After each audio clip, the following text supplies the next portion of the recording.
Right now, while you're watching this, there is a cleaning crew inside your gut that hasn't worked in weeks. Not because it's broken, because you never gave it a shift. Every time you snack, graze, or sip something with calories between meals, you send that crew home before they even start. The result? Bacteria stagnating in your small intestine, bloating that ruins your day, brain fog that won't lift, and fatigue that makes 3 p.m. feel like midnight. Today, I'm giving you 5 natural, science-backed methods to reactivate your gut's internal street sweeper and unlock a level of physical energy and mental clarity you haven't felt in years. In this video, you'll learn 5 mechanisms that most doctors never explain. First, the gut's hidden cleaning system that only works when you stop eating. Second, why diversity in food matters more than the volume. Third, why when you eat is just as important as what you eat. Fourth, the nerve that controls whether your gut actually digests your food. And fifth, the invisible chemicals in your daily routine that are quietly destroying your microbiome. Let's start with the most ignored mechanism in gut health. Your small intestine has 2 completely distinct modes: eating mode, when it mixes and absorbs nutrients, and cleaning mode, when it runs the migrating motor complex, or MMC. Think of the MMC as your internal street sweeper. It's a powerful wave of movement that pushes undigested debris, dead bacteria, and cellular waste down into the colon where it belongs. But here's the critical rule. The street sweeper only comes out when the street is empty. It needs your stomach completely empty for 90 minutes before it even begins. And once it starts, the cycle takes another 90 minutes to complete. The moment any calories hit your stomach, even a handful of almonds, even a specialized detox drink, the cleaning cycle stops immediately. In modern life, we graze constantly. Breakfast, mid-morning snack, lunch, sugary coffee, dinner, late-night treat. The cleaning crew never gets a shift. Bacteria stagnate in the small intestine, fermentation builds up, and a condition called SIBO develops, small intestinal bacterial overgrowth. The fix isn't a pill, it's space. Space your meals by 4 to 5 hours without snacking. When your stomach rumbles and you're not starving, that's not hunger. That's the sound of the street sweeper doing its job. Once the system has time to clean, we need to look at who's living inside it. You host trillions of bacteria. Think of them not as enemies, but as the soil in a garden. Barren soil grows nothing. Rich, diverse soil grows everything. The mistake most people make is taking a generic probiotic capsule. This is often useless because you're throwing seeds onto concrete. The environment isn't right for them to take hold. The most effective way to enrich this environment is through diversity. The American Gut Project, one of the largest microbiome studies ever conducted, found that the single strongest predictor of a healthy gut was the number of different plant species consumed per week. The sweet spot: 30 different plants, not 30 servings, 30 different types. This includes herbs, spices, nuts, seeds, and fruits. If you eat a huge bowl of broccoli every day, you feed only the broccoli bacteria. But if you eat smaller amounts of broccoli, carrots, pumpkin seeds, cilantro, and black beans, you feed an entire diverse ecosystem that crowds out the bad bacteria naturally. We focus almost entirely on what we eat, but when we eat is equally critical.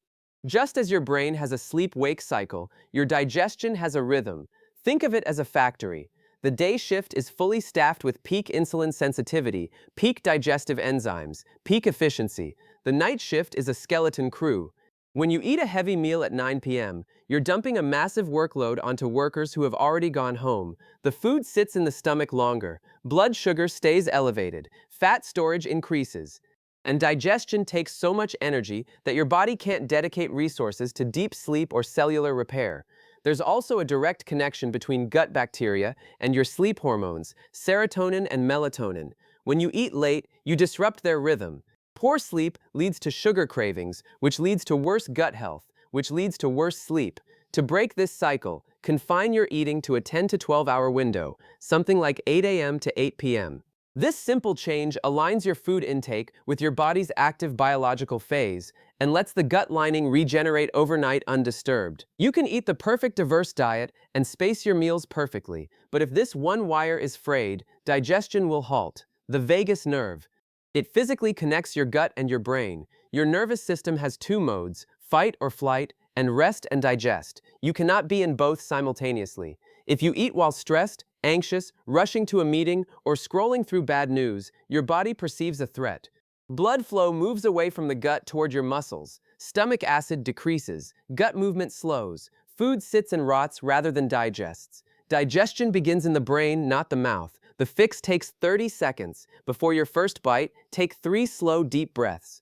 Make the exhale longer than the inhale. This physically stimulates the vagus nerve and sends one signal to your brain: we are safe. Digestion powers back on. The longest living populations on Earth treat meals as slow, relaxing rituals. That's not just culture, that's physiology.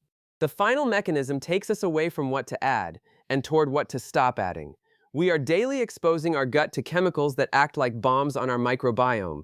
Antibiotics save lives, but when overused or consumed passively through non-organic meat, they act like a forest fire. They burn down the bad bacteria, but also the entire healthy forest.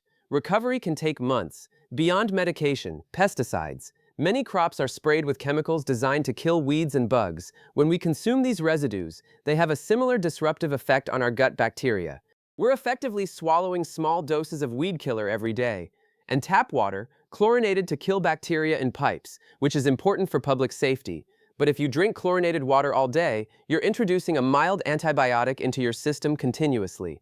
The strategy here is defensive. Choose organic for the dirty dozen. Strawberries, spinach, grapes, apples. Use a simple water filter to remove chlorine. Stop the daily chemical assault so the other 4 mechanisms can actually do their work. Think of your body as a house. You cannot keep it clean if you're constantly tracking in mud, never giving the cleaners time to work, and the electricity keeps short-circuiting. Your complete gut protocol. Space meals by 4 to 5 hours. Let the street sweeper work.